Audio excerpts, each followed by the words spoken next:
এই অঞ্চলে মানে এক মুসিবত, যেহেতু কাপড় চোপড়ের বিখ্যাত এলাকা, দুই ঈদের রাত্রে অনেক ফজিলতের।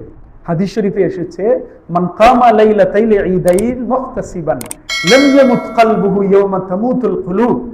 নবীজি বলেছেন, দুই ঈদের রাত্রে যে ইবাদত করবে সওয়াবের নিয়তে, তার অন্তর সেদিন মরবে না যেদিন সকলের অন্তর মরে যাবে।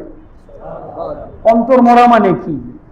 একজন মানুষের কোন একটা পেরেশানি আছে, মুখটা মলিন হয়ে রয়েছে, তখন আমরা দেখলে বলি, কি ব্যাপার, মন মরা হয়ে রয়েছেন কেন? কি বলি আমরা?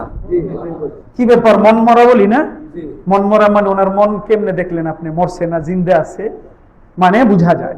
মন মরা দ্বারা আমরা বুঝাই টেনশন আছে, পেরেশানি আছে, ইত্যাদি ইত্যাদি। বলেন তো, একটা দিবসে সকলের কি পরিমাণ পেরেশানি হবে? বাবা চিনার পরও নিজের সন্তানকে পরিচয় দিবে না, আল্লাহর কসম দিবে না।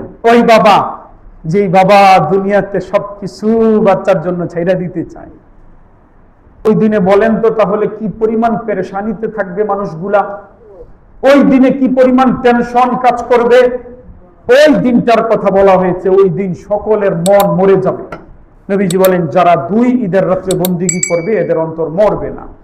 আশ্চর্য ব্যাপার হলো, এই জাতীয় এলাকায় বা শপিং মল যারা দোকানপাট আছে, দুই ঈদের রাত্রে, মানে ঈদের রাত্র, ঈদের আগের রাত্রকে বলা হয়। কথা বুঝতেছেন আপনার ভাইরা? আরবিতে রাত্র আগে আসে না?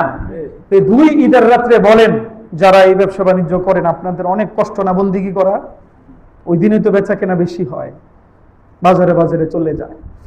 তবে আল্লাহর বান্দা চাইলে একটা না একটা ব্যবস্থা করে নিতে পারে। এই যে আপনারা ব্যবসা বাণিজ্য করেন, কত চালাক যে আপনারা, কেমনে করলে ব্যবসা বাড়বে, কেমনে করলে 2 টাকা বেশি আয় হবে, খুব চিন্তা করতে থাকেন না?